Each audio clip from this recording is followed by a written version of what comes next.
Hello students, indefinite integration में एक special integral फॉर्मूले को हम लोग डेराइव करने वाले हैं।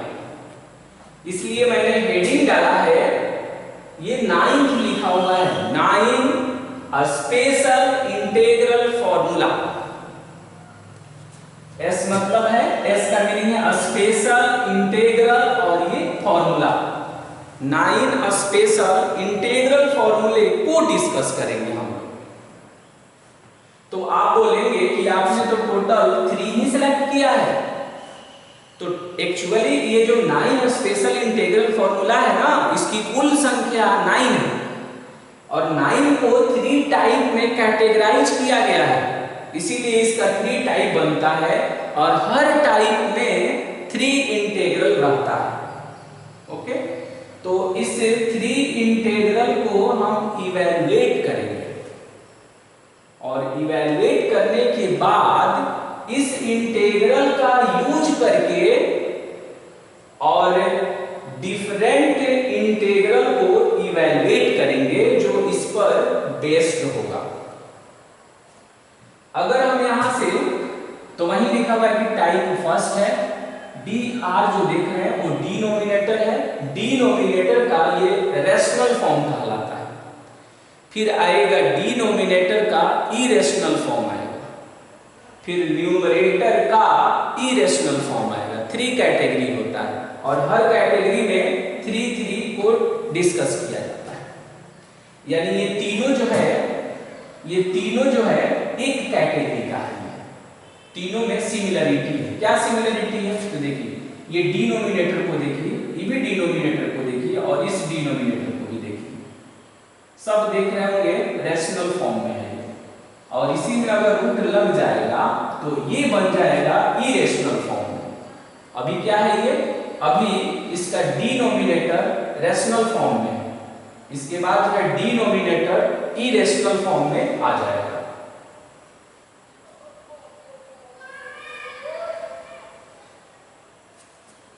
ओके, तो 1, 2 और 3 इंटीग्रल है हमारे पास और ये 3 जो इंटीग्रल देख रहे हैं, इसी 3 इंटीग्रल को इवैल्यूएट करना है। ओके, तो अभी हम फर्स्ट इंटीग्रल को डिस्कस करेंगे और पढ़ क्या रहे हैं हम लोग? इंडेफिनिट इंटीग्रेशन में 9 स्पेशल इंटीग्रल फॉर्मूला को डिस्कस कर रहे हैं और उसमें टाइप फर्स्ट का डिस्कशन कर रहे हैं। ओके, तो फर्स्ट इंटीग्रल को हम सिलेक्ट करते हैं। तो फर्स्ट इंटीग्रल को हमने कैपिटल आई एज्यूम किया और ये है dx और अपॉन में है x² plus a², dx upon x² plus a²। अब ये जो आप देख रहे हैं dx और अपॉन में जो x² प्लस a² देख रहे हैं, ये फर्स्ट को हमने सिलेक्ट किया। अब ना इसे हम 2 मेथड से परफॉर्म करेंगे। इसको हिट करने का 2 प्रॉपर वे हो सकता है। एक हो सकता है ट्रांसफॉर्मेशन और एक होता है सब्स्टिट्यूशन। तो दोनों से करके हम आपको दिखाते हैं। तो फर्स्ट मेथड,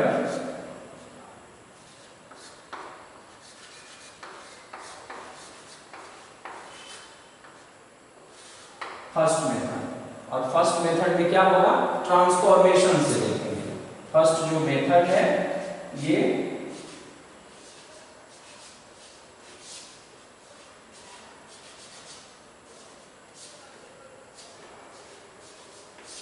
ट्रांसफॉर्मेशन का यूज करेंगे। ये जो देख रहे हैं आप dx upon x² plus a², तो आप मुझे बताइए कि इसको हम ऐसे भी तो लिख सकते हैं ना, dx अपॉन और a² प्लस x², क्योंकि ये प्लस है और ये कम्यूटेटिव लॉ को ओबे करता है, तो ऐसे हम लिख सकते हैं। इस रिजल्ट में फिर dx हो गया, इसमें कॉमन बनाइए। कहेंगे क्या कुछ भी कॉमन नहीं हो रहा है, बट हम कह रहे हैं कि a² का कॉमन बनाना है, क्योंकि ये जो पार्ट है ना, यहाँ 1 क्रिएट करना है मुझे। क्यों करना है अभी आप देखेंगे। तो वहां a² जो आप देख रहे हैं ना, वहां 1 लाना है, तो आपको यहां से a² का कॉमन बनाना होगा। तो यहाँ तो ठीक है 1 हो जाएगा, यहाँ कॉमन नहीं हो रहा है तो यहाँ हम डिवाइड कर देंगे, क्या कर देंगे, डिवाइड कर देंगे। अब 1/a² कांस्टेंट है, तो 1/a² को आउटसाइड में कर लिया हमने, और dx/1 प्लस x/a का होल स्क्वायर। अब इससे एक सिंपल फॉर्मूले को हम यूज कर रहे हैं। आपने सीखा प्रीवियस लेक्चर वीडियो में कि dx/1 plus x², dx/1 plus x², तो ये होता है tan इनवर्स x और प्लस में k होता है। ये इंटीग्रल फॉर्मूला ऑलरेडी आपको लर्न है। इसमें देखेंगे कि इसमें बार बार हमने कई बार हाईलाइट किया कि x जो है may be complete linear family, और यहाँ पर x जो होता है वो लीनियर होता है। लीनियर का मतलब होता है कि कोई भी रिजल्ट जो ax प्लस b के फॉर्म में होता है वो लीनियर होता है। अगर कहीं ऐसा लिखा हुआ है 4x और माइनस में 7, तो ये लीनियर का स्टैंडर्ड फॉर्म है, क्योंकि इसमें x का पावर 1 है। ओके, तो यहाँ पर x के पोजीशन पर लीनियर आ सकता है। तो आप बताएंगे कि यहाँ जब x आप देख रहे हैं तो इसमें x के पोजीशन पर क्या है, तो आप देखेंगे ना कि x/a है। कितना है? x/a है।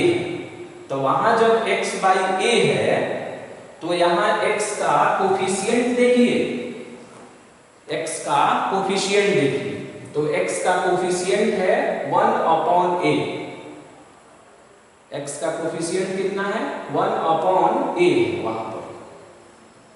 तो x का कोफिशिएंट जब 1/a है तो इसमें और उसमें कोई डिफरेंस नहीं है, बस ये सिर्फ x है और वो है x/a, वो लीनियर फॉर्म है।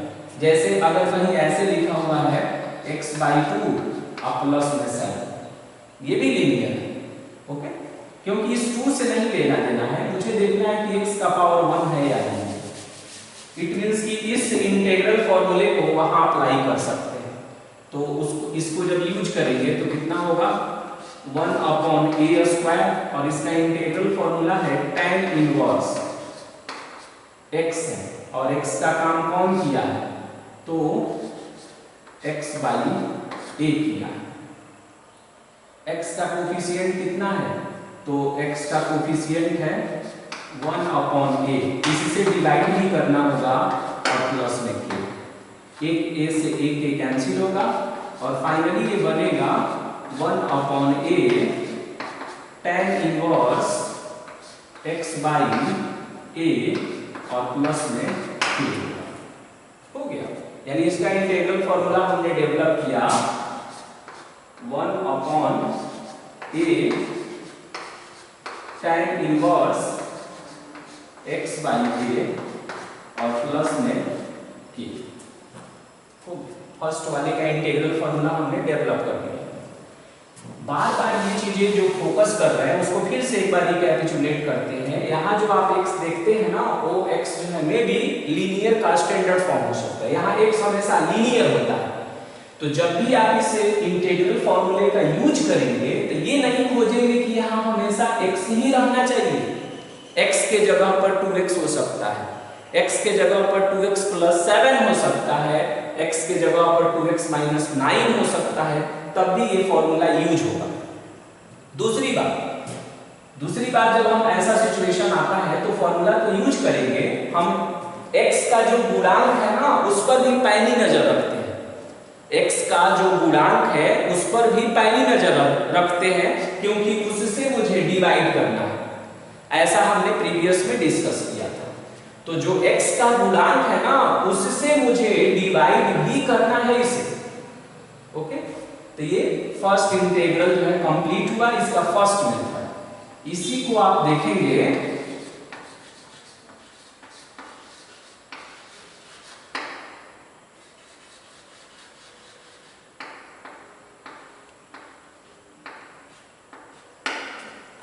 सेकंड मेथड का इसमें हम यूज करेंगे। और सेकंड मेथड का जब यूज करेंगे तो सेकंड मेथड होगा मेरा सब्स्टिट्यूशन का। कौन सा मेथड होगा? सब्स्टिट्यूशन। और सब्स्टिट्यूशन में आप देखिए हम कुछ पुटिंग करेंगे उसमें। Putting x is equal to a tan theta, उसमें पुट कर रहे हैं। इसका रीजन अभी हम बताएंगे कि a tan थीटा ही क्यों पुट करेंगे उसमें। अगर आप x के जगह पर a tan थीटा रखेंगे तो आफ्टर स्क्वायरिंग क्या ऑब्टेन होगा? a square tan square theta, यानी ये बनेगा a square tan square theta. a square का कॉमन होगा, a स्क्वायर का कॉमन होगा तो क्या बनेगा? tan स्क्वायर थीटा प्लस 1 होगा। और tan स्क्वायर थीटा प्लस 1 होता है sec स्क्वायर थीटा। तो इस तरह से जब हम इसमें सब्स्टिट्यूट करेंगे तो इसे हम डिफरेंशिएट भी करेंगे। नया वेरिएबल थीटा है तो थीटा के रिस्पेक्ट में हमने डिफरेंशिएट कर दिया dx अपॉन d थीटा। ये हुआ tan थीटा का dc sec square theta. Then dx का वैल्यू होगा a sec square theta d theta. dx का वैल्यू कितना आया? a sec square theta d theta है dx का वैल्यू। तो dx का value a sec square theta d theta आ गया। अब हम इसे सब्स्टिट्यूट करेंगे उसमें और देखेंगे इंटीग्रल में क्या ट्रांसफॉर्मेशन होता है। तो dx के पोजीशन पर a sec square theta d theta, x के पोजीशन पर a tan थीटा, तो a tan थीटा उसको स्क्वायरिंग कर दीजिए तो a square tan square theta और प्लस में a स्क्वायर। तो ये हो जाएगा a sec square theta d theta. a square का कॉमन बनाइए तो a स्क्वायर का कॉमन बना लीजिए। tan स्क्वायर थीटा प्लस 1 होगा और tan स्क्वायर थीटा प्लस 1 होता है sec स्क्वायर थीटा। तो sec स्क्वायर थीटा से sec स्क्वायर थीटा कैंसिल, इस a से a भी कैंसिल हो गया। तो क्या होगा यहां से फाइनली 1 अपॉन a और यहां हुआ d थीटा। तो ये होगा 1 अपॉन a और d थीटा का कितना होगा? थीटा होगा, d थीटा का थीटा होगा। अब यहां से आप क्या करेंगे ना कि थीटा की वैल्यू कैलकुलेट करेंगे। तो थीटा की वैल्यू जब कैलकुलेट करेंगे तो देखिए कितना है, x is equal to a tan theta है, ऐसा ही आपने एज्यूम किया है। तो यहां से tan theta x by a होगा। फिर यहां से थीटा कितना होगा? थीटा होगा tan inverse x by a होगा। तो अब ये रिजल्ट जो है ऐसा टर्म हो जाएगा 1 अपॉन a और थीटा है, थीटा की वैल्यू आएगी यहां से tan inverse x by a और प्लस में c होगा। हो गया। अब हम कहेंगे कि यहां से थीटा की वैल्यू आप क्यों कैलकुलेट करते हैं? क्योंकि ओरिजिनल जो इंटीग्रल है वो इंटीग्रल x के रेस्पेक्ट में है, तो फाइनल आंसर भी x के रेस्पेक्ट में होना चाहिए।